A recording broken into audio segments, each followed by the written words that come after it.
Son bestias prehistóricas. Durante 3 millones de años dominaron Norteamérica. Pero su supremacía se va a ver desafiada. Por primera vez el ser humano entra en el continente. En torno al 10.000 a.C., esta gente entraba en un mundo completamente nuevo. Pero es un mundo nuevo, desconocido y mortal. Esta primitiva población humana de alrededor del 10.000 a.C. sería en ese entorno no solo depredadora, sino también presa. Los humanos prehistóricos se enfrentaron con las enormes bestias de la época y sufrieron un cambio climático abrupto y devastador. Si no te adaptabas, no sobrevivías. Este es el revolucionario viaje de unos humanos prehistóricos que se enfrentaron a un nuevo mundo aterrador. Viaje al 10.000 a.C.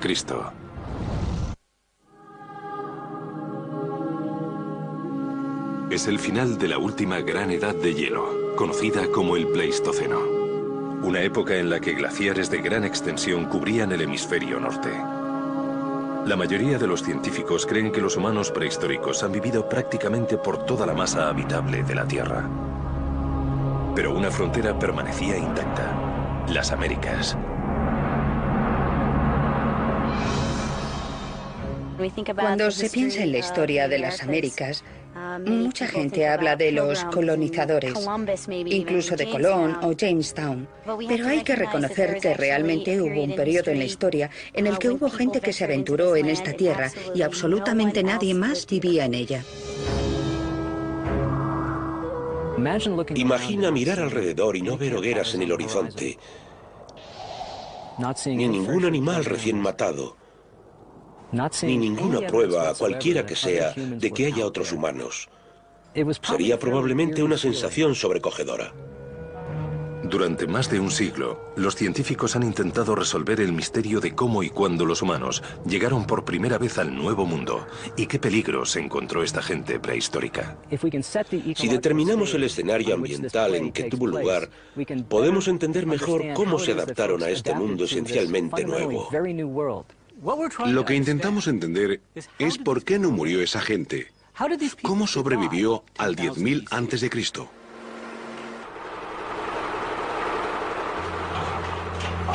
Para comprender cómo sobrevivieron los seres humanos a este peligroso nuevo mundo, científicos de todo el planeta escudriñan literalmente las arenas del tiempo y sacan a la luz las piezas perdidas del puzzle prehistórico. Las respuestas yacen enterradas en las tumbas de las presas del hombre prehistórico.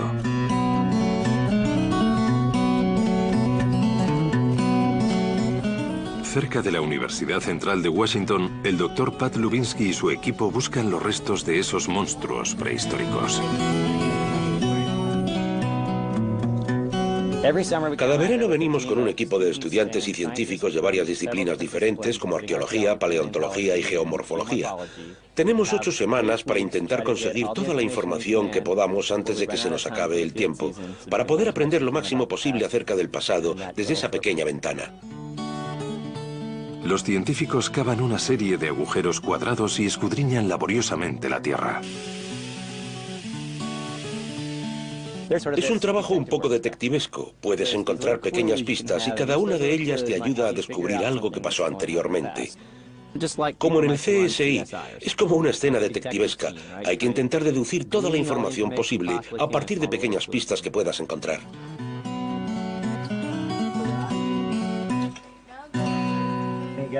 Hola chicas, se me ocurre una cosa. Por este lado... El Dr. Lubinsky y su equipo excavan en Winas Creek gracias a un descubrimiento arqueológico accidental. En 2005 el operario de una excavadora trabajaba en una carretera privada y se encontró con un hueso enorme. Primero pensó que había desenterrado parte de un dinosaurio, pero los científicos de la Universidad Central de Washington determinaron rápidamente que el hueso no era lo bastante antiguo como para pertenecer a una criatura del Jurásico. Este es el primer hueso que se encontró en el proyecto. Una vez en el laboratorio lo recompusimos. Mide unos 90 centímetros en total. Viendo la longitud del hueso de esta extremidad, no es difícil imaginarse el tamaño total del animal, porque conocemos la relación entre el hueso y la altura total. Su enorme tamaño indicaba a Lubinsky que el hueso solo podía haber pertenecido a un animal, un mamut. Si el hueso de la pata es de 90 centímetros, esta bestia mediría probablemente 4,5 metros y pesaría hasta 9.000 kilos. Tras el descubrimiento accidental del hueso de la pata superior izquierda, el Dr. Lubinsky solicita una investigación arqueológica completa. La carretera se traza por otro sitio y el Dr. Lubinsky comienza a cavar. Al año siguiente, el equipo descubre el hueso de la otra pata delantera del mamut. Hoy están excavando la escápula u omóplato izquierdo. El Dr. Lubinsky opina que los huesos son del mismo animal. Como hay dos huesos de patas delanteras y las dos que tenemos de momento son de la misma longitud, es muy probable que sean del mismo animal. Y como la escápula no estaba muy lejos, parece bastante probable que encaje.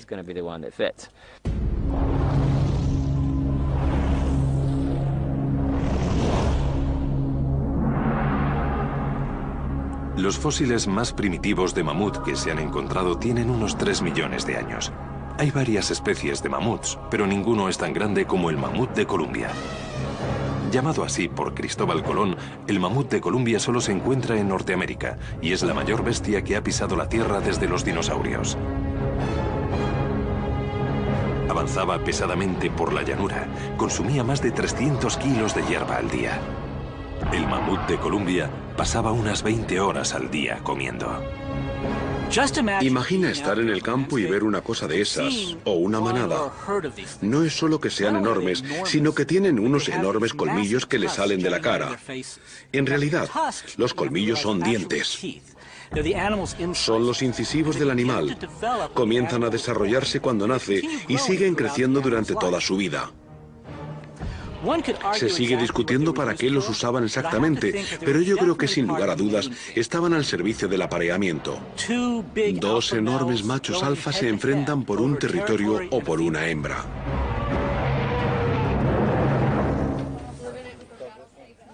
El Dr. Lubinsky aún no ha encontrado ningún colmillo. Mucha gente cree que lo mejor es encontrar un colmillo como este de Alaska. Sin duda es estupendo, porque nos da la idea de lo grande que era el animal. Pero sería mejor que nos encontrásemos un diente, porque los dientes nos dan mucha más información. El diente de un mamut aporta a los científicos datos del animal, como su edad, su dieta o su especie concreta. Como el mastodonte, que es más pequeño y se alimenta de ramas y plantas. Y como el mamut lanudo, una de las criaturas más famosas del período. El pelaje del lanudo le protegía del frío violento del hemisferio norte, que estaba congelado durante 2/3 partes del año. Y por supuesto, el mamut con los dientes más largos, el de Columbia. Este es un diente de un mamut de Columbia, en concreto el tercer molar izquierdo. Tiene estas placas esmaltadas para procesar las toneladas de follaje que comía al año. De hecho, estos animales comían plantas muy duras, como hierbas y plantas con sílice. Por lo tanto, tenían que tener dientes así de grandes para vivir durante 60 años o más. Lo que podría ser el descubrimiento más significativo de Winnas Creek no proviene de un mamut. Hemos encontrado un montón de huesos grandes y son sin duda los que más llaman la atención. Pero lo más significativo podría ser esto. Los bordes de esta pequeña piedra indican a los científicos que se ha roto deliberadamente, tallada para ser un arma o herramienta antigua. Esta pequeña roca está hecha a mano. Si el Dr. Lubinsky consigue comprobar que la roca está relacionada con la muerte del mamut, probaría que los humanos merodeaban por estas tierras hace más de 12.000 años, cazando mamuts. A 1.600 kilómetros del yacimiento del mamut de Winnas Creek, en las islas del Canal en la costa de California, aparece otra pieza del rompecabezas prehistórico. Sobresaliendo de la pared de un cañón cercano a un lugar que se llama Arlington Springs, hay trozos de 2 huesos de piernas humanas. Los científicos lo llaman el hombre de Arlington, y los huesos datan del 7000 a.C. 40 años después de su descubrimiento, el Dr. John Johnson, director de antropología en el Museo de Historia Natural de Santa Bárbara, ha vuelto a analizar los huesos y ha descubierto que en realidad son de alrededor del 10.000 a.C. Estos son los restos humanos más antiguos de Norteamérica. Es el final de un fémur roto, casi a la altura de la rodilla, aquí. Se rompió dentro del bloque de tierra. Los otros huesos humanos ya han desaparecido y se han perdido. Esto es todo lo que queda. Los científicos opinan que el hombre de Arlington es un paleoamericano de 1,57 centímetros perteneciente al grupo de personas que se cree fueron los primeros humanos en habitar Norteamérica. Mucha gente, cuando se habla de estos primeros colonizadores, se imagina a hombres de las cavernas, ya sabes, con tecnología mínima, viviendo una existencia precaria. Sabemos que no era el caso, eran humanos completamente actuales, con las mismas habilidades cognitivas e intelectuales que todos nosotros hoy en día. Aún así, a pesar de ser más avanzados que el neandertal o el cromañón, la vida en Norteamérica para los paleoamericanos habría sido un reto gigantesco. Probablemente eran intrépidos exploradores, pero exploradores en un entorno muy desafiante. Llegan a un entorno nuevo que no les es familiar. Y tienen que buscar agua, comida, encontrar materiales para hacer sus refugios y sus herramientas. Así que había nuevos retos a los que tenían que adaptarse. Los paleoamericanos se enfrentan a una lucha a vida o muerte en un entorno extraño y desconocido. Y el reto de encontrar comida se soluciona a menudo con la caza de un mamut. La captura de uno de estos gigantes prehistóricos comenzaba seguramente con un grupo de cazadores acechando y estudiando a la manada. Estudian cuidadosamente a los animales e intentan comprender cómo se mueven en ese entorno. Para cazar hay que comprender a los animales. Tienes que entender su comportamiento, comprender cómo están distribuidos en tiempo y espacio, dónde están en otoño, dónde están en invierno, cómo se comportan cuando hay rivales alrededor, cómo se comportan cuando hay depredadores. En el año 10.000 a.C., el Homo sapiens llevaba probablemente 100.000 años cazando mamuts por todo el planeta. Tiempo suficiente para estudiar a estas enormes criaturas y adaptar las estrategias de caza. Aún así, después de tanto tiempo, abatir un mamut sigue siendo una tarea complicada.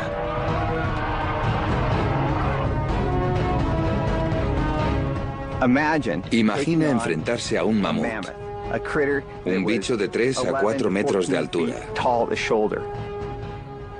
Y un solo humano, sin pistolas, ni cuchillos, ni nada de lo que tenemos hoy en día. Y que sea capaz de acabar con un mamut, me parece un trabajo enorme.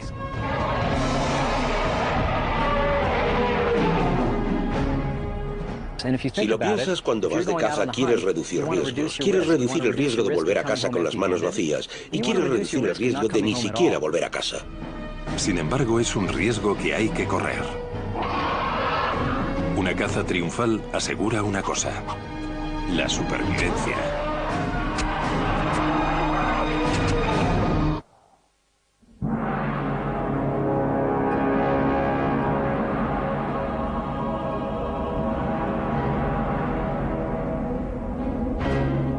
Los primeros humanos en poner un pie en el suelo de Norteamérica acechan a sus presas.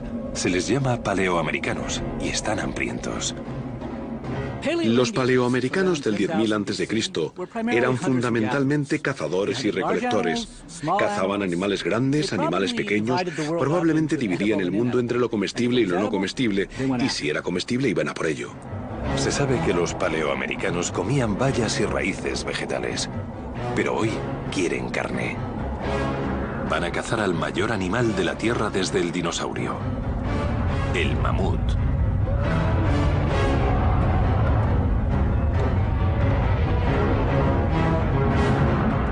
Pero abatir uno no es fácil. Si los mamuts se comportaban como su pariente africano, el elefante de hoy en día, probablemente eran muy difíciles de cazar. Los africanos cazadores y recolectores te dirán que los elefantes no se comportan como animales, se comportan como enemigos. Son animales muy duros. Pero estos cazadores no eran los primitivos hombres de las cavernas. En su arsenal se incluía la estrategia, el ingenio y la astucia.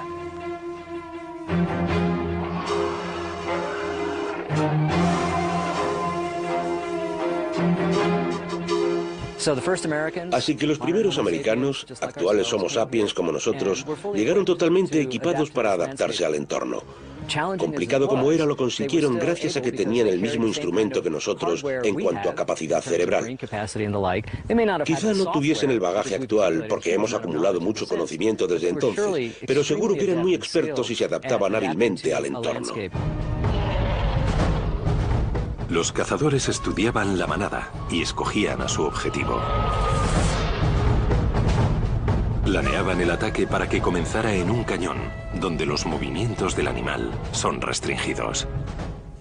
Lo que se ve frecuentemente en muchos de estos lugares donde mataban a los mamuts es que solo era un par de animales, no abatían manadas enteras. Normalmente parece que aprovechaban el terreno. Solían colocarse cerca de manantiales u otras fuentes de agua donde los animales tendrían dificultades para escapar. Probablemente le rodeaban y en muchas ocasiones se ven muchas puntas de proyectiles por cada animal, lo que significa que seguramente varios cazadores atacaban en grupo y se organizaban alrededor del mamut para evitar que escapase y causar el mayor daño. Para los cazadores, la clave para volver a casa a salvo al final del día es mantener la distancia. Esto es posible gracias a un poderoso sistema. Comenzó con la lanza de piedra. Conocidas como las puntas de proyectiles paleoamericanas, estos artefactos de piedra son la clave para entender cómo sobrevivieron al 10.000 a.C. La prueba de que había gente son los artefactos, porque son objetos que se ve por su forma que no son naturales, que la naturaleza no podría haber producido objetos así.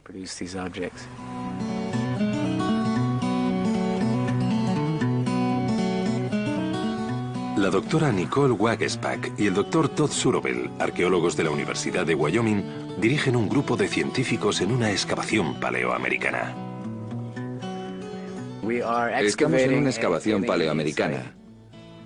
La gente vivía aquí hace 12.500 años, en este mismo sitio. No podemos sentarnos a ver cómo interaccionan socialmente, no podemos verles conversar ni casarse, no podemos ver sus citas.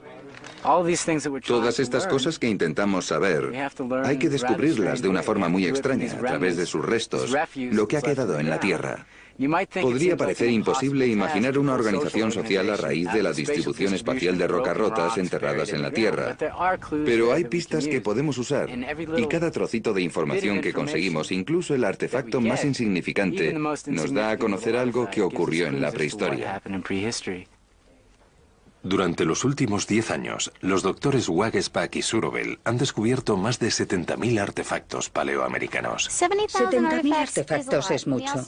También tenemos que recordar que durante el proceso de creación de una herramienta de piedra, saltan muchos escombros. Encontramos muchos de esos escombros y pensamos que son un artefacto. Fue hecho a mano. Es como la carpintería. Sí, se acaba con una pila enorme de virutas para conseguir un solo artículo. La mayoría de los artefactos humanos que se encuentran son simplemente trozos rotos de roca. Pero en ocasiones, los arqueólogos descubren la piedra angular del armamento paleoamericano. Una punta intacta de proyectil.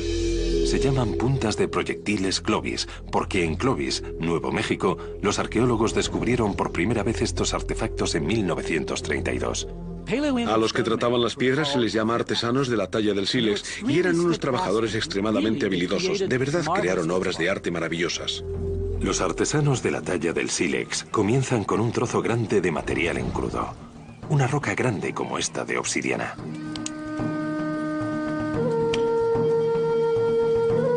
Con un martillo de piedra o un trozo de cuerno, crea una roca de 2 caras más fina, grande y aplanada, tratada por ambos lados. El artesano golpea con precisión exacta para no hacer añicos la piedra. A partir de aquí, continuará minimizando ambos lados, afilando los bordes, hasta que la roca sea muy fina y plana por los 2 lados. Finalmente, convierte la punta redonda en una punta con bordes afilados. Cuando el artesano termina la punta de la flecha, quita 2 capas más. es la característica distintiva de una punta de flecha Clovis. La flauta, un canal extremadamente fino. Cuando hablamos de fino, nos referimos a 4 milímetros de grosor. Y van haciendo estas largas flautas, las llamamos canales, que van por la superficie de la punta. Es una forma de tallar muy hábil. Las flautas permiten a la punta del proyectil permanecer fija en el extremo de un palo largo.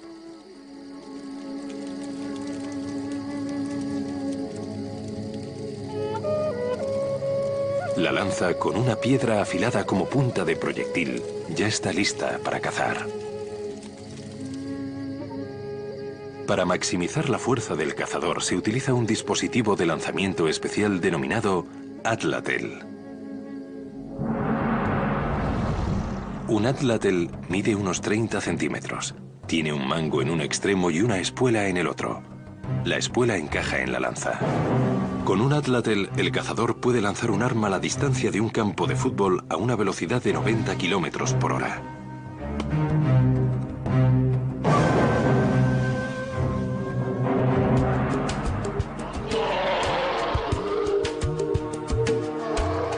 Con la sofisticación del Atlatel y la capacidad para crear puntas de lanza increíblemente afiladas, los paleoamericanos se adaptaron con éxito a la caza del mamut con la mayor seguridad posible.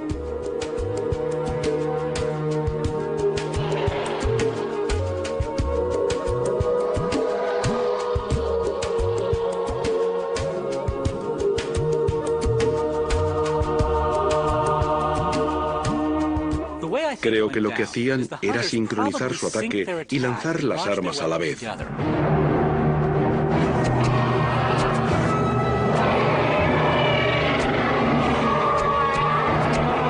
Una vez alcanzado su objetivo, me imagino que los humanos se quitarían del medio y dejarían al mamut retorciéndose.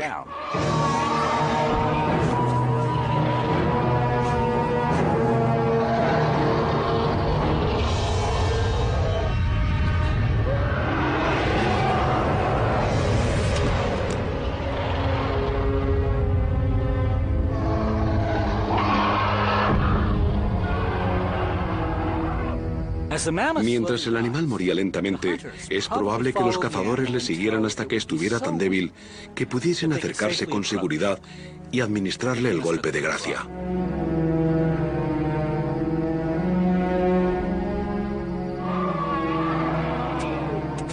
La caza ha terminado. Los paleoamericanos han garantizado a su gente carne de valor inestimable. Abatida la víctima, la tribu establecería el campamento cerca del lugar en el que murió, y todos participarían en el desmembramiento del animal. Cuando los humanos mataban hace 10.000 años o más, seguramente aprovechaban eficientemente todo lo que pudiesen sacar del animal. Por ejemplo, con la piel harían ropa, con los huesos herramientas. Evidentemente se comerían la carne, pero también se comerían otras partes. Supongo que abrirían los huesos grandes para sacar la médula, que es una parte muy nutritiva del animal. Hay un viejo dicho en los mataderos de Chicago, que es que se aprovecha todo desde los chillidos hasta la cola. Y supongo que los paleoamericanos aprovechaban todo, desde los chillidos, sea cual fuera el sonido que hiciesen estos animales, hasta la cola. Incluso en la calma posterior a la matanza, el peligro acecha en la oscuridad.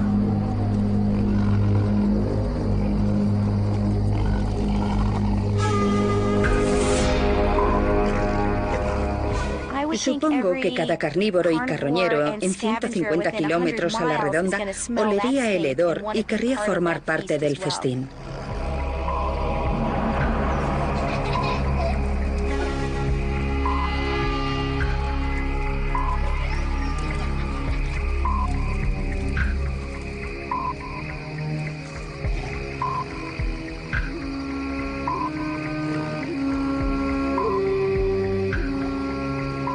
Los carnívoros del año 10.000 a.C.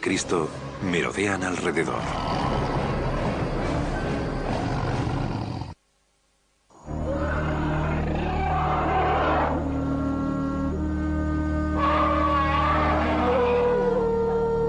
Es el 10.000 a.C. Los humanos prehistóricos viven ya en Norteamérica. El problema del hambre se soluciona cazando con éxito un mamut. Con las pistas de las excavaciones arqueológicas, los científicos pueden representar cómo podría ser la vida en un campamento después de la matanza en torno al 10.000 a.C. Como se trata de cazadores-recolectores, imaginamos que sería un par de familias que trabajaban juntas. Cada una tendría su casa, pero como se movían muy a menudo, suponemos que no eran refugios muy consistentes, a no ser que pensasen acampar en algún sitio durante un periodo largo de tiempo. Sin duda, imaginamos un montón de niños corriendo, seguramente volviendo locos a sus padres, jugando con las herramientas, creando un caos en la casa. Sabemos que los niños tenían que aprender a tallar y a participar en la economía. Y sin duda todo estaba relacionado con los juegos, así que pensamos que tendrían clases de talle, o se ocuparían del fuego, o quizá hacían otras tareas relegadas a los niños en el campamento. Mientras que algunos de los niños aprendían a tallar, los cazadores del grupo restauraban sus armas y se preparaban para la próxima caza.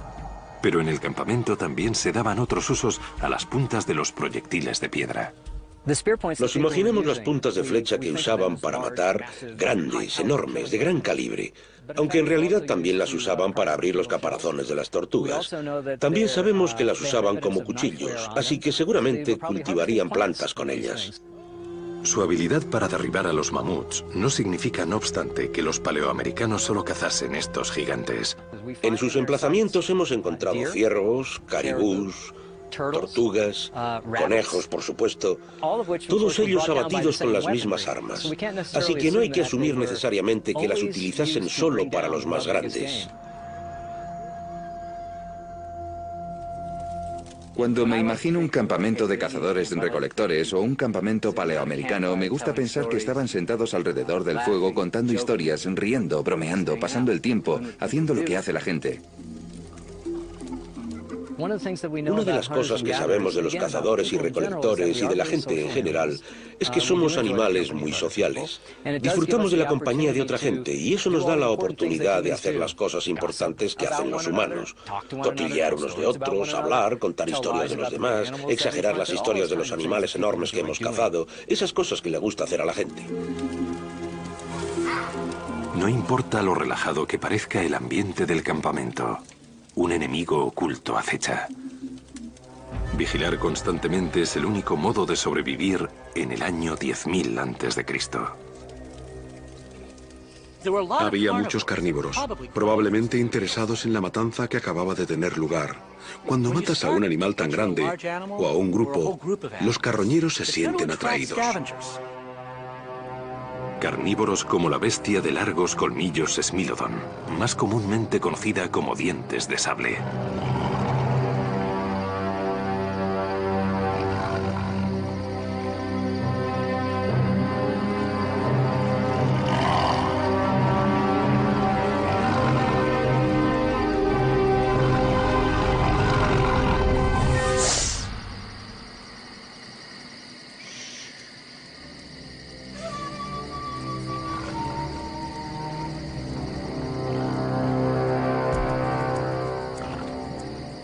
El Smilodon es el antepasado prehistórico de todos los grandes felinos que deambulan hoy en día por la Tierra. Del tamaño de un león actual, un dientes de sable adulto podía llegar a pesar unos 200 kilos. El Smilodon, un felino prehistórico, era un animal increíble. Tenía una cola corta, unas patas poderosas y una cabeza enorme con, por supuesto, un rasgo característico, unos colmillos de 18 centímetros. Unos colmillos que han fascinado a los científicos durante siglos. 13.000 años más tarde, los restos del Smilodon se conservan meticulosamente gracias a una trampa carnívora natural.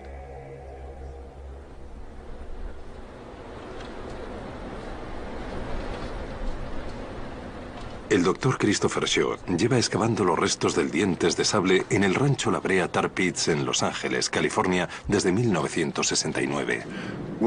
Cuando empecé a trabajar en el rancho La Brea, una de las primeras cosas que desenterré fue la calavera de un dientes de sable.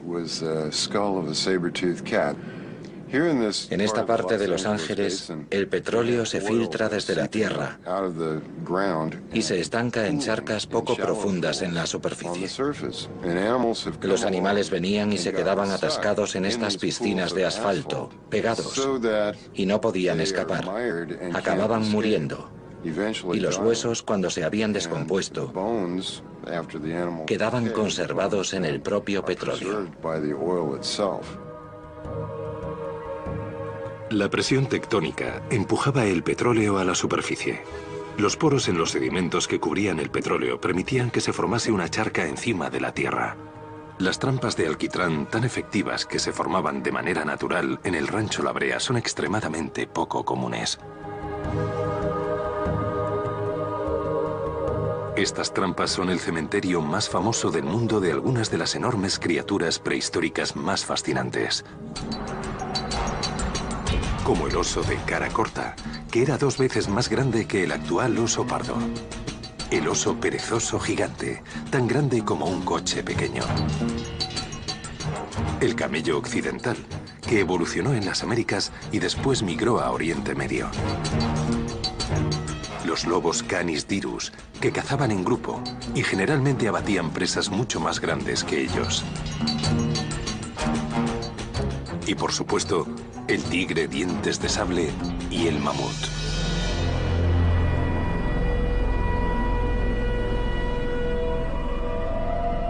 Es probable que las trampas mortales de alquitrán pegajoso estuvieran camufladas por un denso follaje.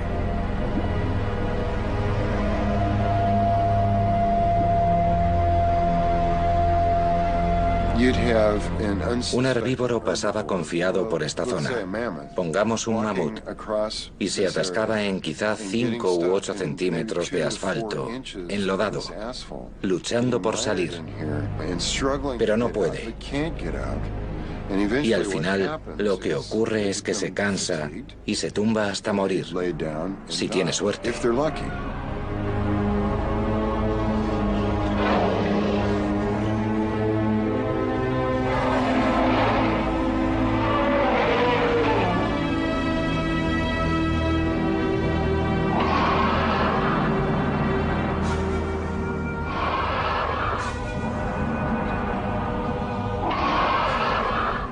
Si no tiene suerte, un carnívoro como el esmilodón descubre al mamut en apuros.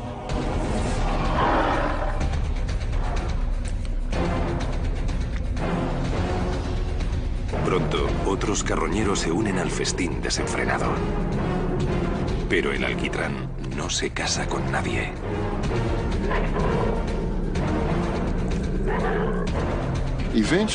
Al final, alguno de estos depredadores también se quedarían atrapados. Y por eso lo llamamos una trampa carnívora, porque lo que vemos es que el 90% de los grandes mamíferos que encontramos aquí son animales que comen carne, como cánidos, felinos, osos, ese tipo de cosas.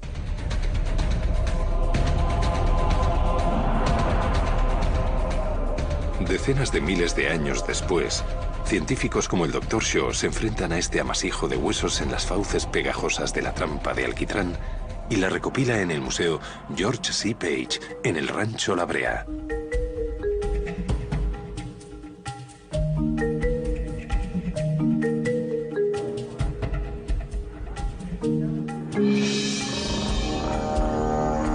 Una cosa que las trampas de alquitrán no nos cuentan es la relación del animal con el hombre, y esa es una de las cosas importantes que intentamos comprender, cómo los humanos se enfrentaban a los peligros del Nuevo Mundo. Pero me inclino a creer que, como cualquier otro carnívoro, veían a los seres humanos como una presa en potencia. Los humanos tienen que estar de guardia permanente para sobrevivir a las bestias hambrientas del año 10.000 a.C.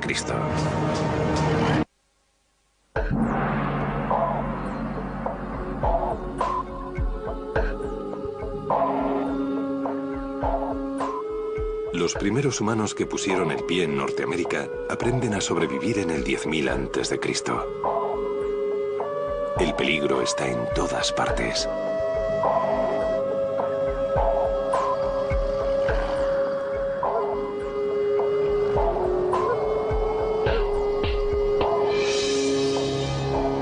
Estas poblaciones humanas primitivas de alrededor del 10.000 a.C. se encontraron con un entorno, un mundo en el que tenían que vivir con otros grandes depredadores. Había osos de cara corta, lobos, canis dirus, tigres, dientes de sable.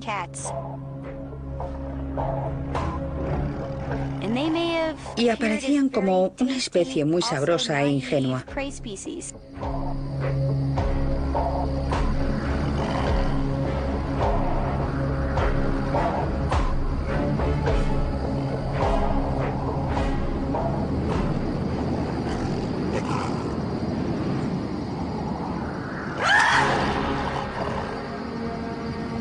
Uta, Uta.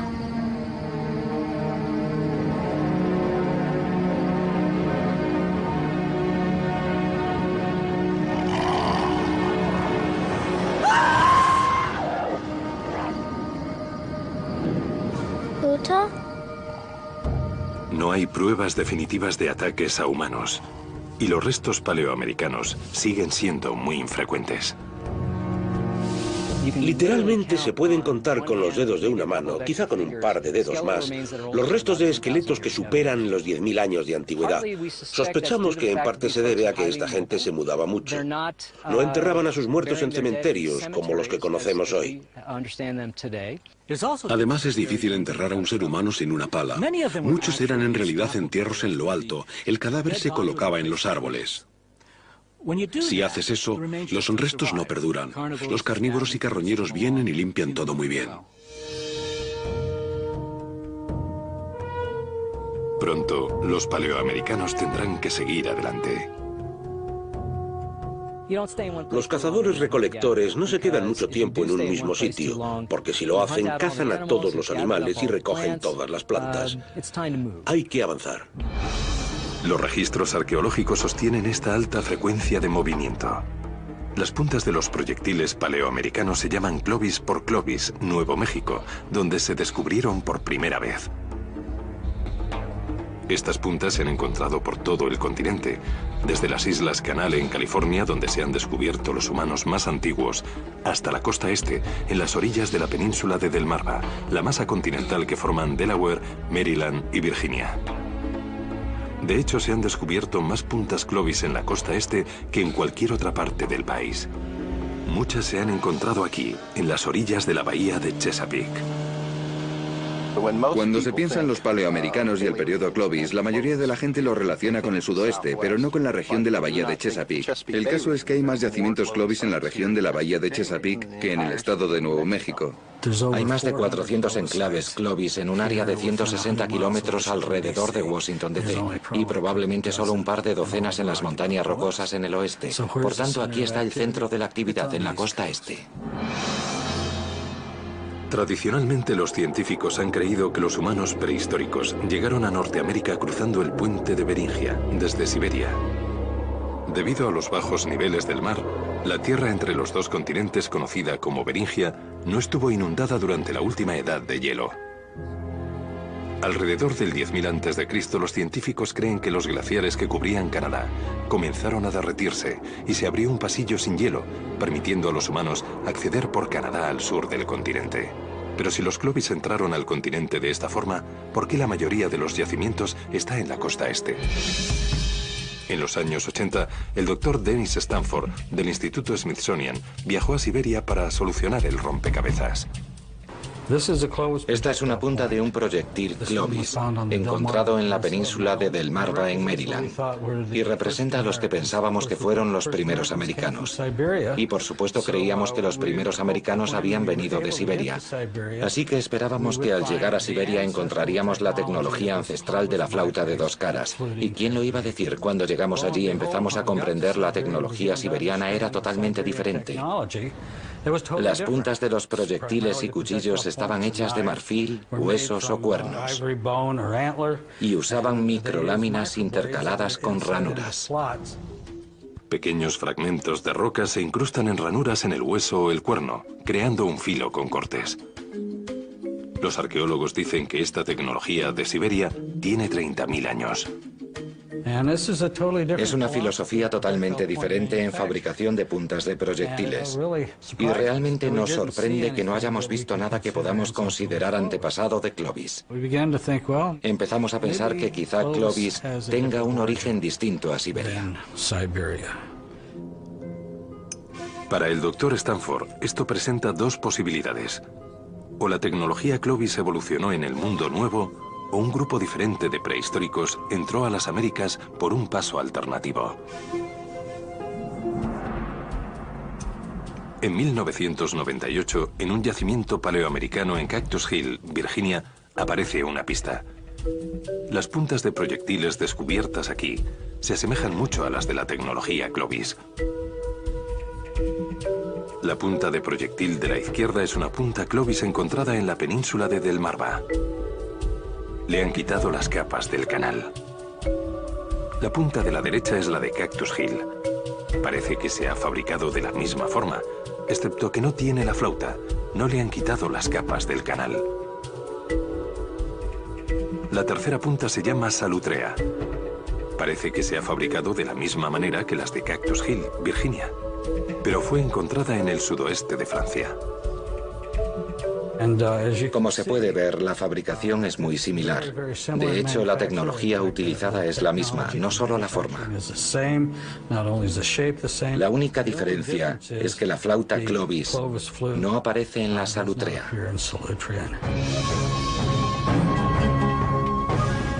Como la punta francesa de Salutrea y la de Cactus Hill son tan similares, el Dr. Dennis Stanford tiene una teoría extremadamente polémica acerca del origen de la cultura Clovis. Su propuesta es un viaje de una distancia y unos obstáculos impensables. Un viaje de supervivencia glacial. Un viaje a través del mar.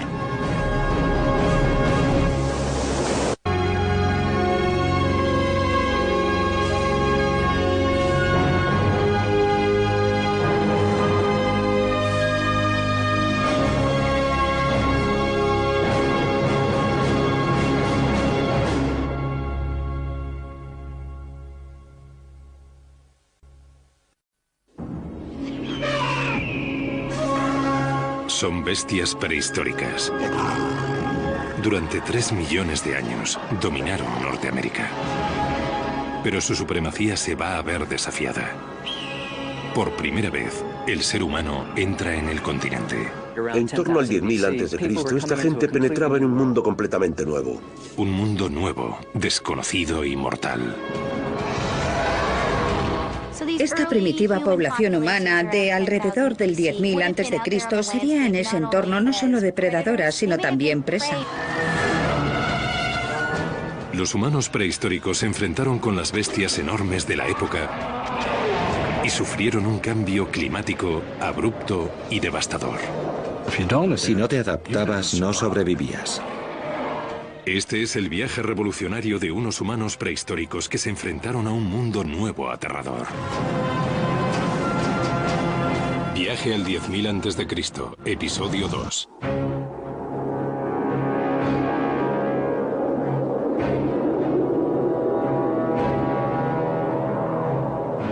Hace 13.000 años, los humanos prehistóricos comenzaron la lucha por sobrevivir a un mundo nuevo. Es el final de la última edad de hielo, en la que enormes muros de hielo cubren gran parte del hemisferio norte. La teoría tradicional es que estos humanos migraron desde Siberia por el puente de Beringia.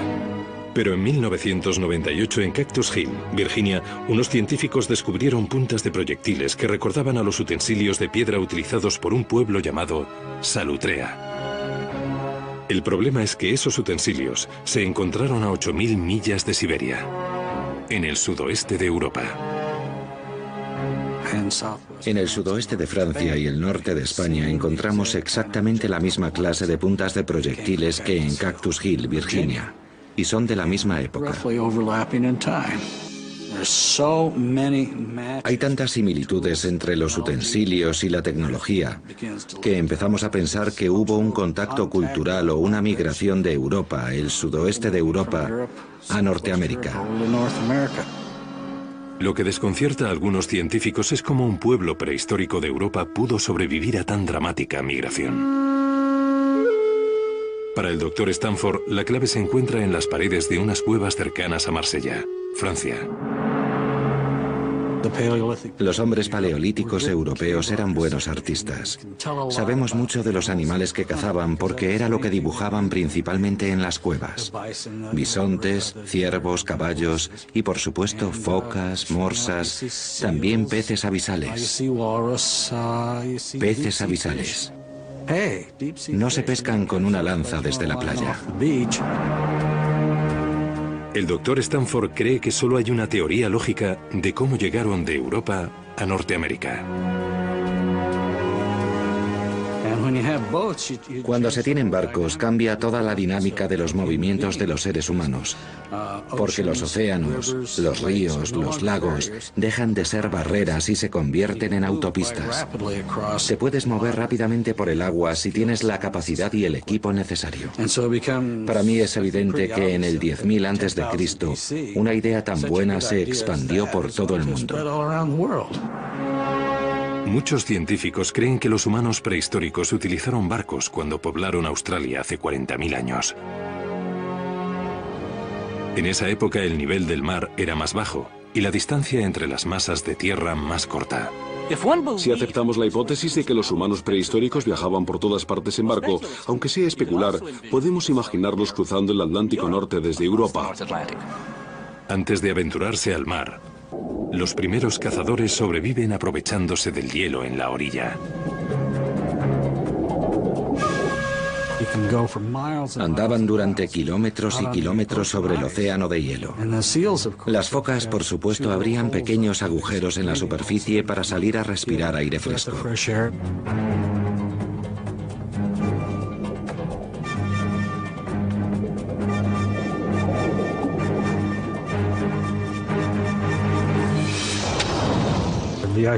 Cuando el hielo comienza a derretirse y ya es peligroso, no puedes salir a pie, hace falta un barco.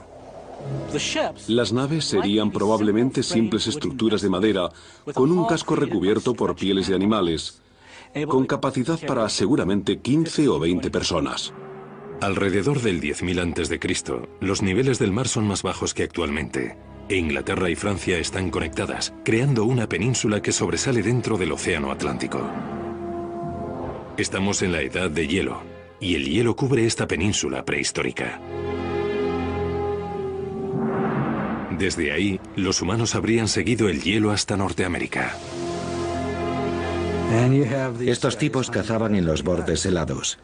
Siguieron a las focas desde Europa y llegaron hasta aquí, el sur de Groenlandia, cuando de repente empezaron a seguir a focas que iban en la otra dirección. El bajo nivel del mar en torno al 10.000 a.C. dejaba al descubierto islas que actualmente están sumergidas, como los grandes bancos de la costa de Nueva Escocia. Al llegar al banco de arena de George, comienzan a ver árboles, aparecen mamuts y el entorno no es muy diferente al del norte de España, el sur de Francia o la costa de las Islas Británicas. Esto mola mucho. En cualquier caso es otoño. Pasaremos aquí el invierno y volveremos el año que viene. Si estos marineros prehistóricos llegaron tan al sur como para escapar de la capa de hielo, habrían bajado hasta la zona de la bahía de Chesapeake.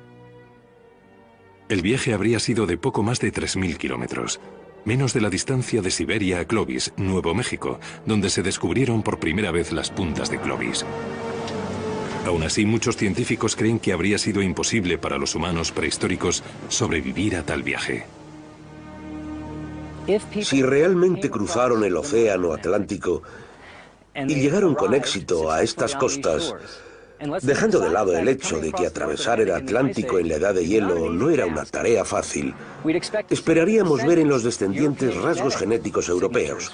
Esperaríamos encontrar restos de idiomas europeos, todo ese tipo de cosas.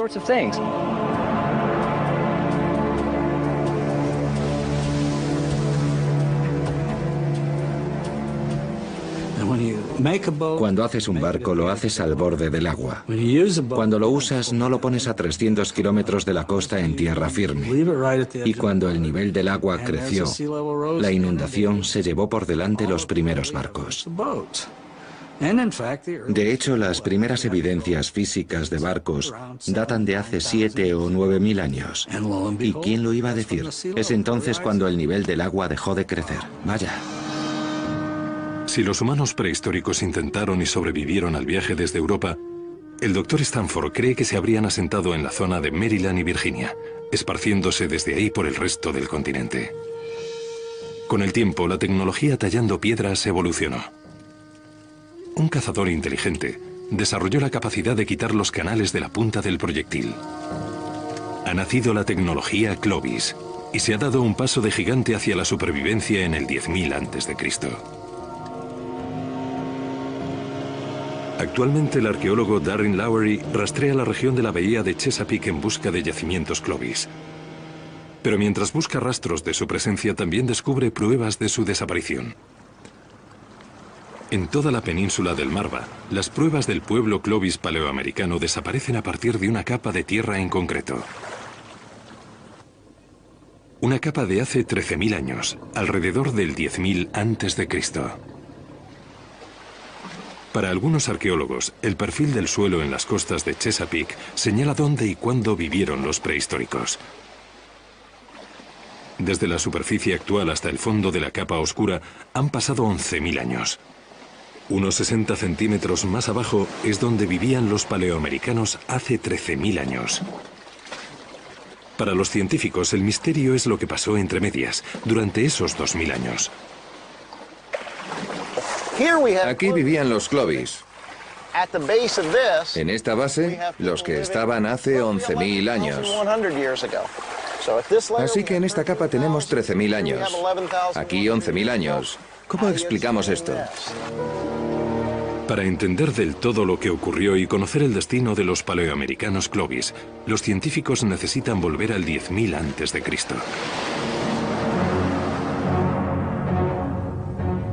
Al hacerlo, descubren algo más mortal que cualquier depredador carnívoro.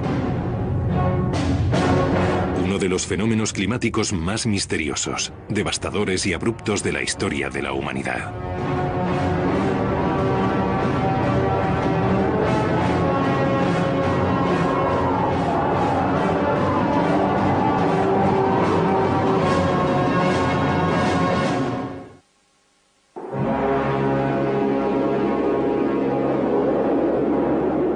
Los humanos prehistóricos están asediados, atacados por uno de los cambios climáticos más intensos de la historia de la humanidad.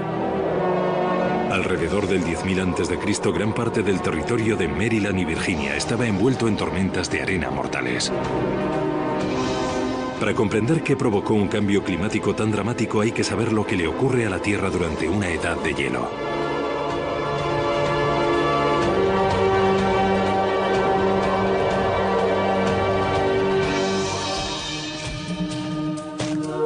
El climatólogo Peter Clark estudia el rasgo más característico de la edad de hielo: los glaciares. Estamos en la ladera del Monte Hood. La cima del Monte Hood tiene unos 335 metros, a 3.200 de altura.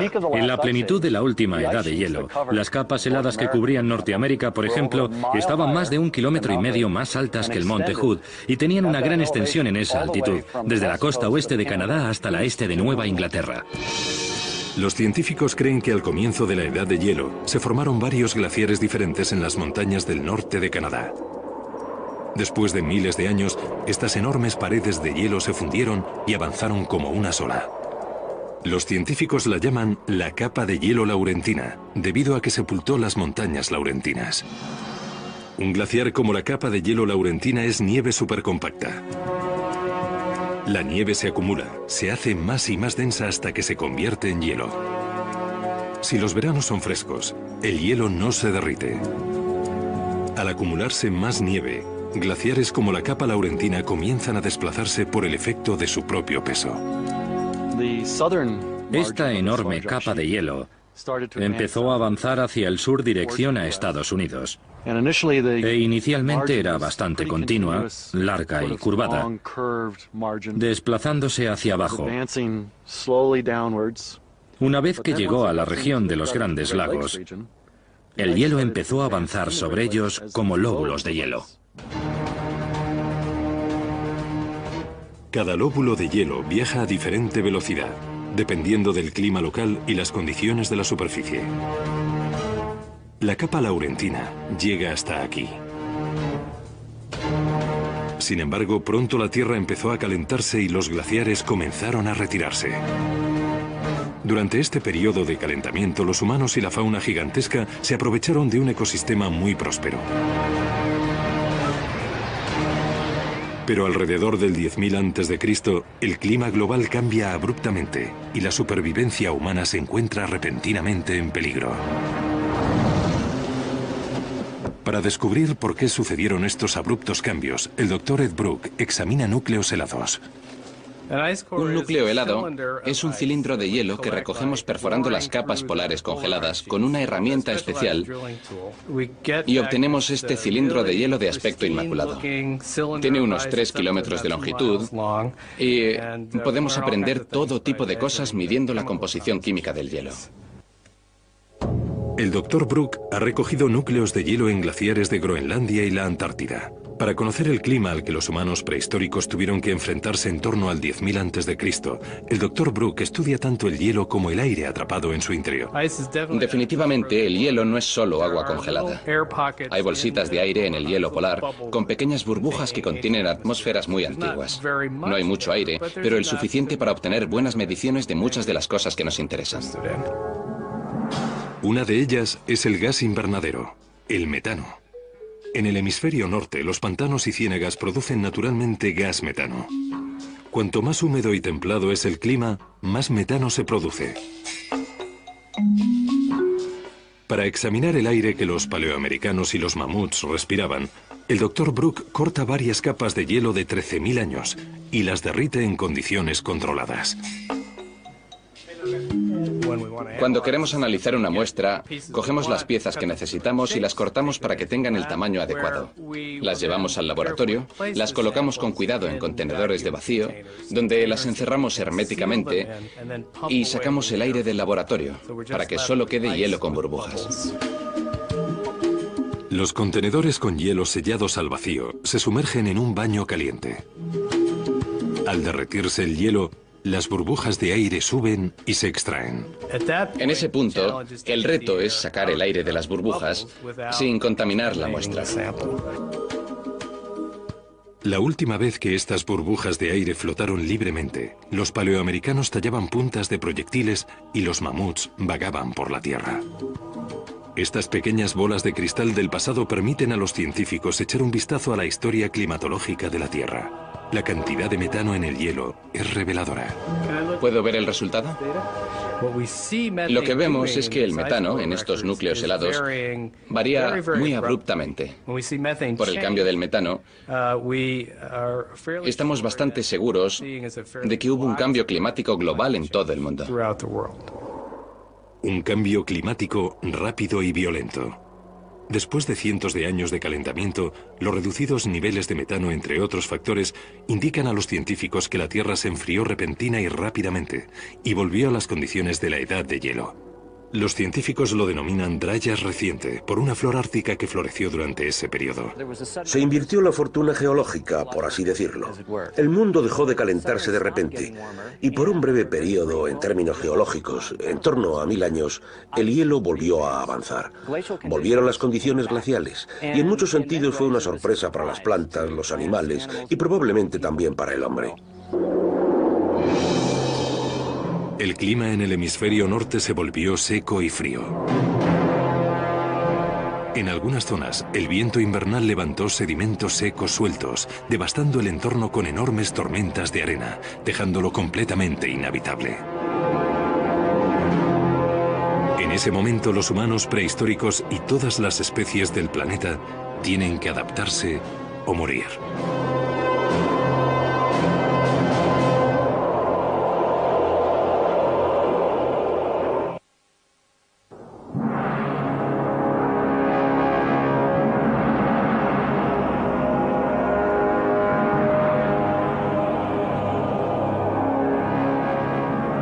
Los humanos tienen que sobrevivir a los dramáticos cambios en Norteamérica. Para evitar morirse de hambre, aprenden a cazar y matar criaturas monstruosas como mamuts. a combatir los ataques de hambrientos carnívoros depredadores. Y ahora, en cuestión de décadas, la temperatura desciende drásticamente y se enfrentan a uno de los cambios climáticos más intensos de la historia de la humanidad. Los científicos lo llaman el cambio climático Dryas reciente. Plantas, animales y humanos se ponen al límite cuando el clima del hemisferio norte se vuelve cada vez más frío y seco. ¿Pero qué provoca esta inversión climática? ¿Y pueden los humanos sobrevivir a un riesgo tan potencialmente mortal? Examinando los núcleos helados, los científicos han descubierto que antes del cambio la Tierra se estaba calentando. La edad de hielo de 1000 años parece acabar, y la poderosa capa de hielo laurentina, el enorme glaciar que cubre casi toda Norteamérica, está retrocediendo. Al derretirse, libera una gran cantidad de agua fresca que los científicos creen que baja por el río Mississippi y se vacía en el Golfo de México. Pero de repente, alrededor del 10.000 a.C., el curso del río se desvía al río San Lorenzo y se vacía en el Atlántico. En este momento es cuando influye el Dryas reciente y la temperatura de la Tierra cae en picado 10 grados. El océano transporta eficazmente el calor por el planeta.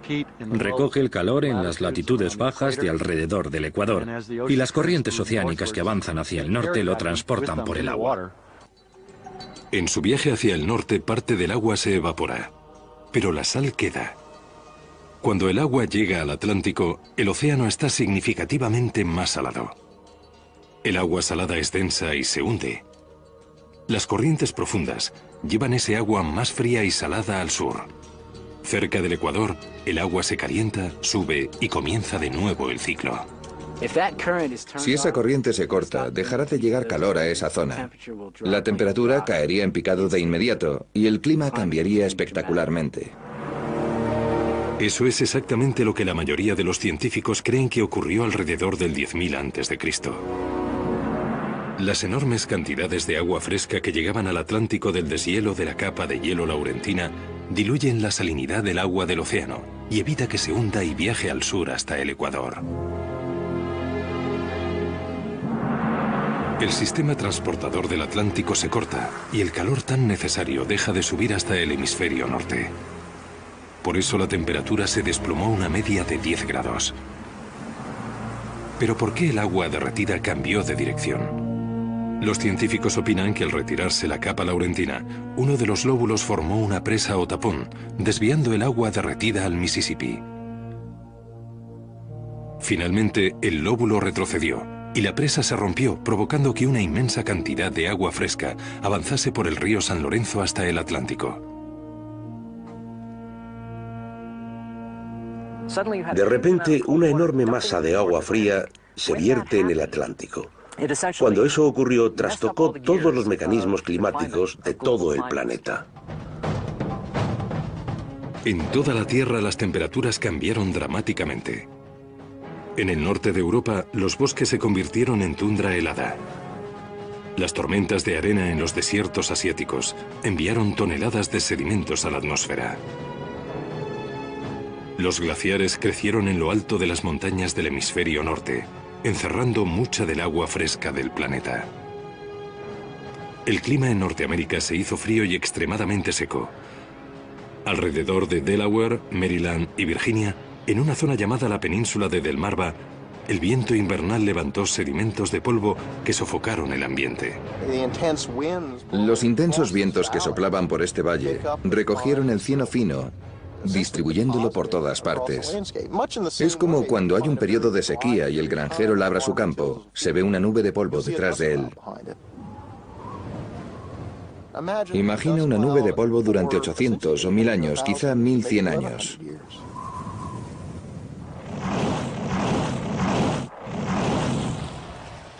Así es como el arqueólogo Darren Lowery cree que se formaron 45 centímetros de una capa de sedimentos en la península de Delmarva. Esta es la catástrofe Dryas reciente. Se vertió una enorme cantidad de polvo y enterró la superficie en la que vivía el pueblo Clovis en la época en la que los mamuts y los mastodontes paseaban por la tierra. La increíble cantidad de polvo habría obstruido el aire y probablemente aniquilado la vegetación. Aunque los científicos no conocen a ciencia cierta la gravedad de estas tormentas de arena, la península de Delmarva se hizo inhabitable. La ausencia de puntas de proyectiles, también llamadas puntas Clovis, por encima de la marca de 13.000 años, lo confirman. En la época del Dryas reciente, las pruebas de los Clovis en Delmarva desaparecen. De hecho, en yacimientos arqueológicos de toda Norteamérica no se ha encontrado ni un solo artefacto Clovis posterior a 12.900 años. Parece que el Dryas reciente aniquiló la tecnología Clovis.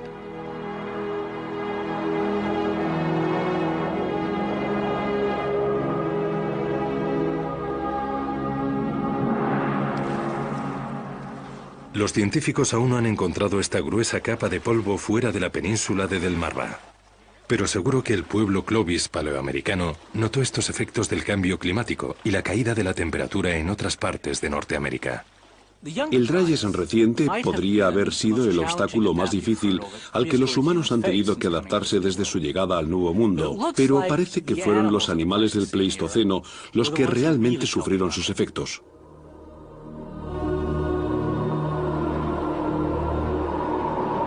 30 especies de animales se extinguieron, entre ellas el tigre Smilodon dientes de sable, el lobo Canis dirus y la mayoría de las especies de mamuts. Los arqueólogos han debatido ardientemente sobre qué provocó esta extinción masiva. Muchos culpan al cazador paleoamericano por matar demasiado. Pero no solo murieron los animales grandes. Se extinguieron conejos, se extinguieron mofetas, incluso se extinguió una clase de árbol, un abeto que desapareció al final de la edad de hielo. Pero son los animales grandes los que han llamado la atención, y eso porque, admitámoslo, es una catástrofe ecológica. El 80% de los animales grandes de Norteamérica desapareció. Algunos tienen la hipótesis de que el radical cambio climático condujo a los animales a la extinción. Sabemos que estos animales vivieron bastante tiempo en el Nuevo Mundo. Los glaciares iban y venían, no 2 veces ni 3, sino más de 20 veces. Los animales habían experimentado estos cambios climáticos y sobrevivido a ellos. Una de las cuestiones que tenemos que preguntarnos con relación al 10.000 a.C. es si ese periodo de cambio climático fue diferente a otros anteriores, porque sabemos que los mamuts y los mastodontes habían sobrevivido a algunos anteriores sin problemas. Algunos científicos, como el doctor geofísico Allen West, han desarrollado una nueva teoría acerca de lo que ocurrió en torno al 10.000 a.C. Pensamos que esta teoría concreta responde los 3 misterios. ¿Qué ocurrió con la cultura Clovis? ¿Qué provocó la extinción de los mamuts y los mastodontes? ¿Qué causó el Dryas reciente? Las 3 cosas ocurrieron prácticamente en el mismo instante geológico. Tenemos una teoría que, creemos, explica por qué las 3 cosas ocurrieron a la vez. El Dr. West está en el yacimiento Clovis de Topper con el Dr. Al Goodyear de la Universidad de Carolina del Sur. El Dr. West no busca artefactos humanos, ni siquiera huesos de animales. Busca diamantes, pero no como las gemas que se extraen en las minas del sur de África. Son diamantes microscópicos, de 4 nanómetros de longitud, 20.000 veces más pequeños que el ancho de un pelo humano. La teoría de los nanodiamantes del Dr. West es polémica porque se origina en el espacio exterior y acaba con un cataclismo extraterrestre.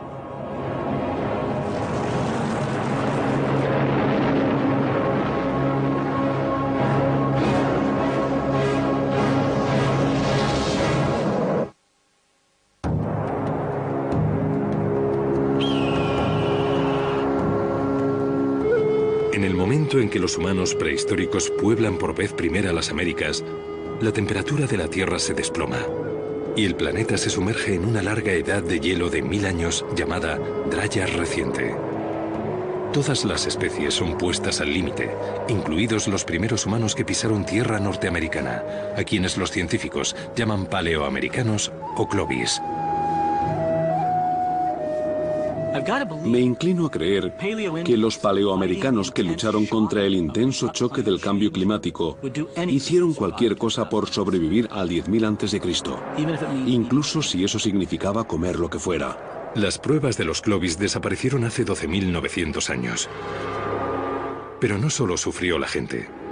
La fauna gigante, como por ejemplo el tigre dientes de sable y el mamut, también desapareció.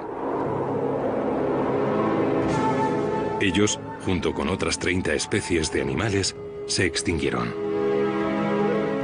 Los científicos siguen debatiendo las causas de la desaparición de los humanos, la extinción de los animales y el cambio climático. Pero hoy, una nueva teoría intenta resolver los tres misterios. Esta teoría comenzó a tomar forma en Michigan, cuando en los años 80, un científico descubrió pequeñas bolitas magnéticas en un yacimiento paleoamericano Clovis. Bolitas como esta son muy raras en la Tierra. Son las típicas que se forman cuando algo como un meteorito atraviesa la atmósfera, y cuando lo hace, comienza a quemarse, y estas pequeñas bolitas metálicas son las burbujas de su superficie. El Dr. West ve una conexión entre las bolitas y la extinción masiva.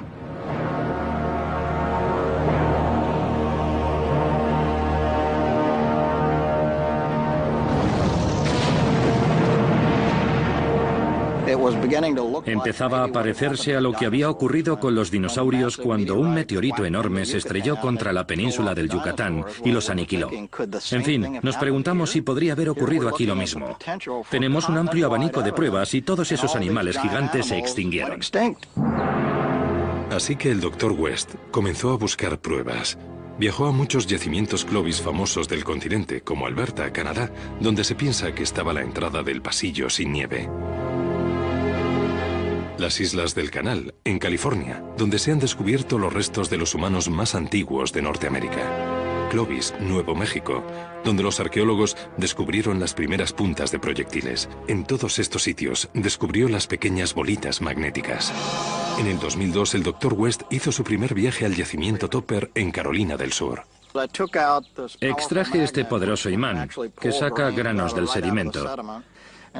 Cuando lo pasé por la pared, vi una línea de granos negros brillantes justo en el borde.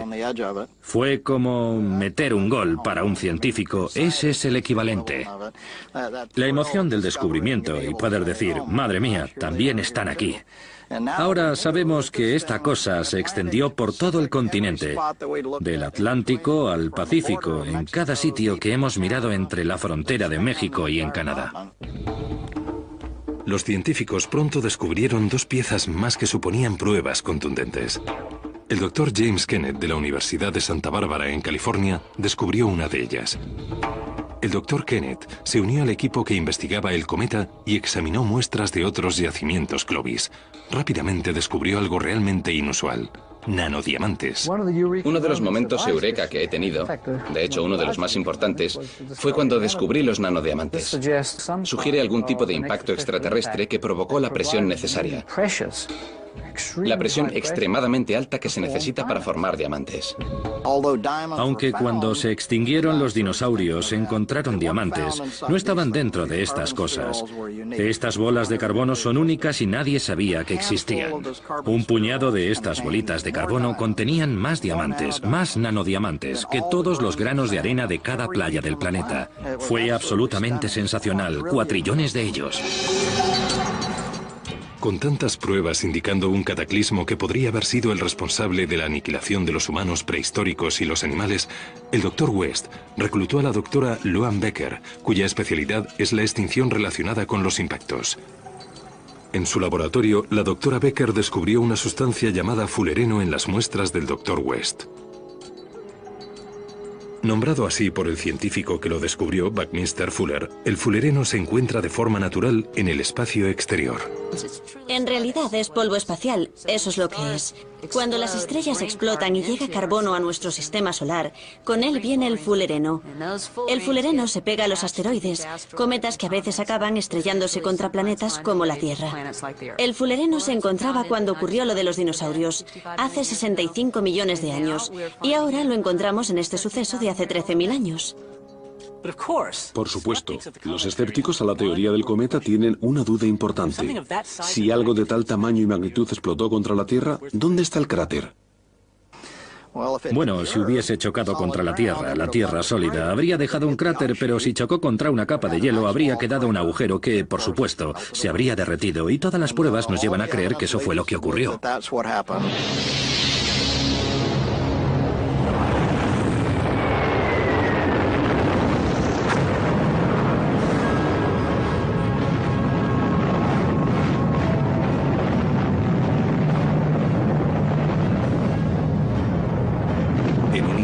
Millones de plantas, animales y personas desaparecieron. Tras la desgracia de la explosión inicial, un fuego arrasador recorrió el continente.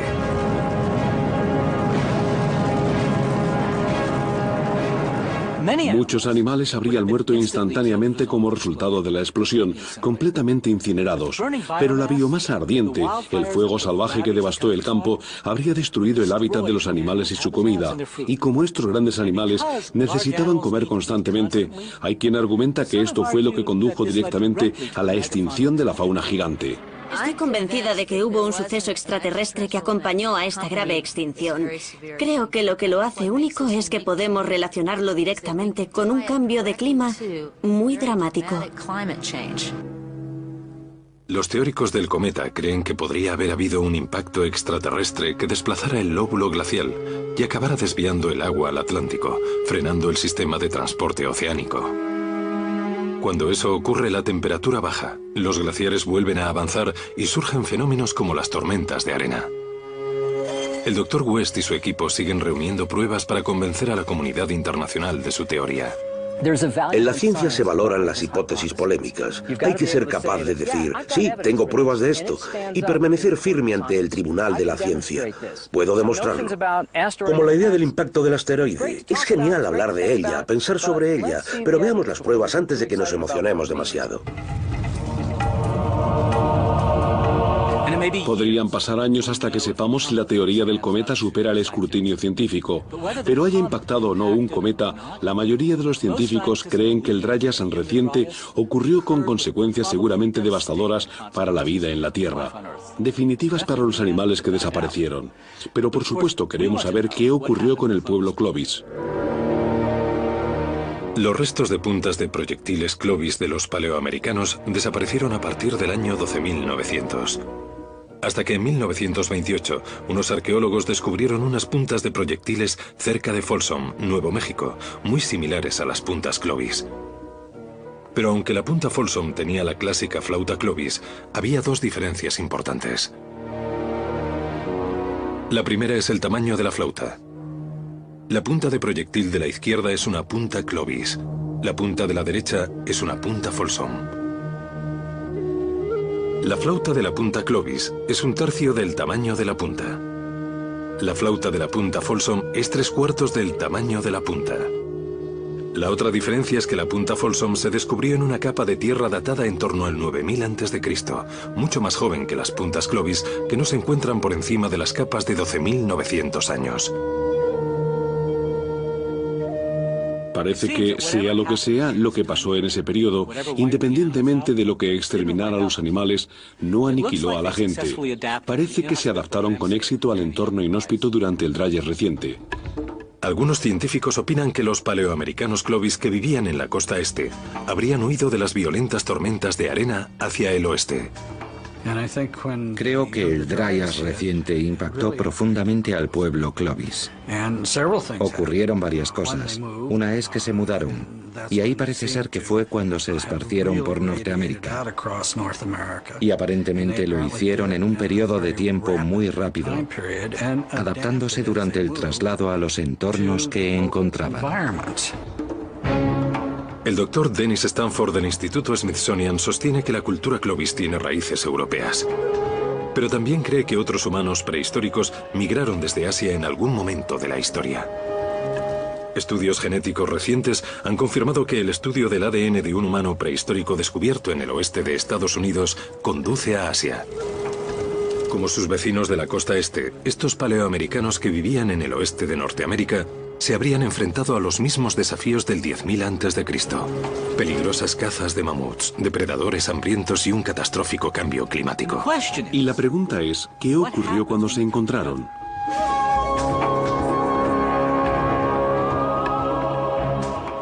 El mayor obstáculo del hombre prehistórico para sobrevivir al 10.000 a.C. podría haber sido él mismo.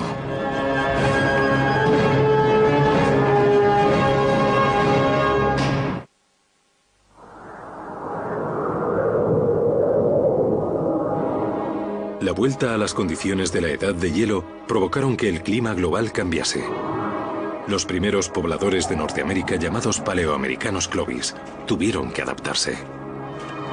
Si algunos humanos prehistóricos migraron al Nuevo Mundo desde Europa y desde Asia, entonces habría dos clases diferentes de gente viviendo en ese entorno.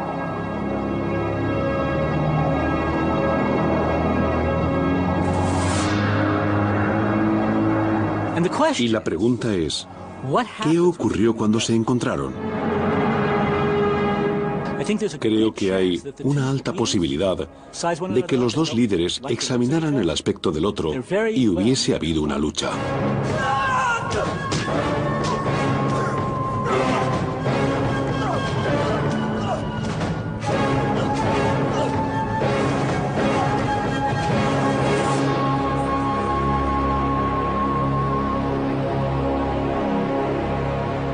Otros historiadores, en cambio, no están de acuerdo con esta imagen violenta del mundo prehistórico paleoamericano. Aunque hablamos del oeste americano, no se trataba del salvaje oeste. No disparas primero y preguntas después, porque ser amigos es una ventaja. Los otros podrían tener información útil, podrían conocer recursos de los que hablarte, podrían tener hijos en edad casadera. La violencia humana no aparece sistemáticamente en los documentos arqueológicos hasta que la población aumenta y estallan las luchas por los recursos limitados. Probablemente, lo que sucedió fue que si realmente había dos grupos diferenciados, las culturas se unieran. Los seres humanos que vivieron después del pueblo Clovis se conocen como Folsom. Reciben ese nombre por Folsom, Nuevo México, donde se descubrieron por primera vez sus utensilios.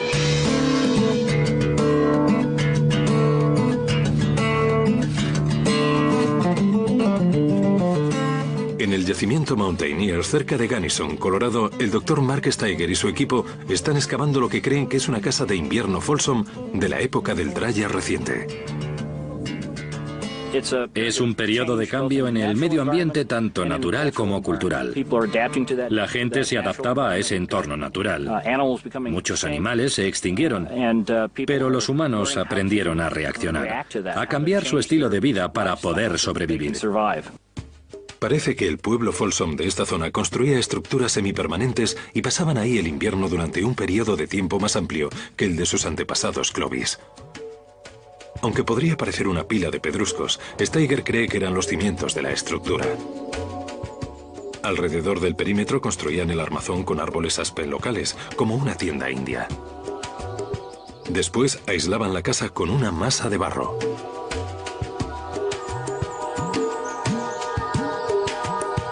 Un trozo de barro endurecido con una curva lisa descubierto entre los escombros es una pieza clave de la existencia de estas moradas.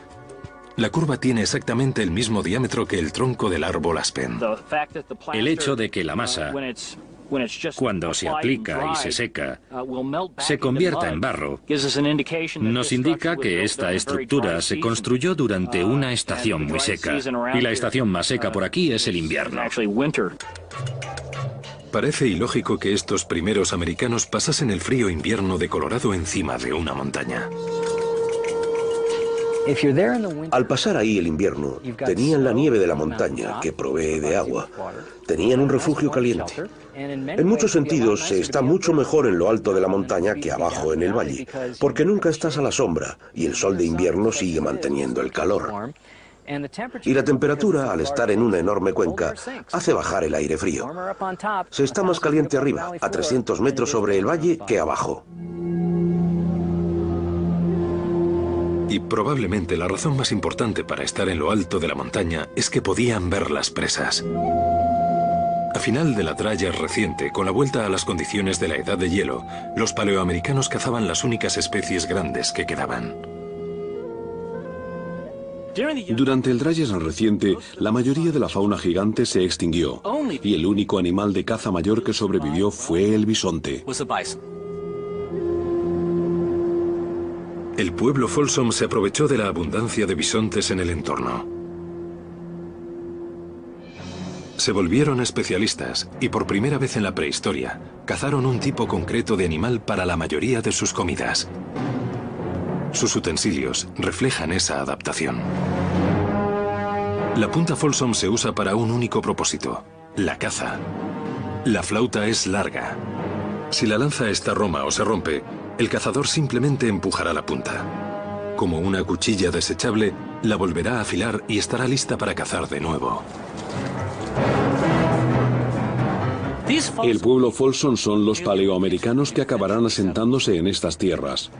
Durante los próximos miles de años, poblarán el Nuevo Mundo, evolucionarán de cazadores-recolectores a agricultores y a la larga se convertirán en los indios nativos americanos que Cristóbal Colón se encontró en el siglo XV. Son los paleoamericanos que se adaptaron con éxito al Nuevo Mundo, con nuevas plantas, nuevos animales y un violento cambio climático. Ahora que los humanos nos enfrentamos a la posibilidad de un cambio climático global muy abrupto, la pregunta es: ¿tendremos la capacidad de adaptarnos y sobrevivir tan bien como los paleoamericanos en torno al 10.000 a.C.? Sabemos que en los últimos años, las pasadas décadas, el clima ha cambiado dramáticamente por la influencia humana. La próxima vez que cambie el clima, puede que no tengamos tanta suerte como los antepasados de los nativos americanos, por ejemplo, respondiendo al cambio climático, porque ellos tenían opciones, podían trasladarse, podían ir al valle de al lado, a una región diferente. Nosotros estamos encerrados en muchos sentidos. Por eso es importante y significativo mirar al pasado para ver cómo se enfrentó esta gente al cambio climático, porque ocurrió. Muchas de las lecciones no se pueden aplicar a nuestra situación actual, pero sin duda es necesario intentar entenderlo.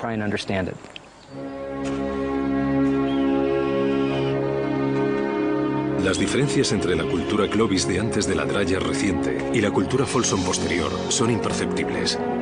Sin embargo, lo importante es la adaptación de la que fueron capaces los primeros americanos para sobrevivir a los peligrosos desafíos y cambios del 10.000 a.C. Fuese el nuevo entorno inmenso, los depredadores carnívoros o los radicales cambios climáticos, estos primeros americanos lucharon para asegurarse la supervivencia y el futuro de la raza humana. Para América, el 10.000 a.C. es un cambio de guardia. Las bestias torpes sucumbieron al cambio y dejaron de mandar en Norteamérica. Los seres humanos tomaron el control de su propio destino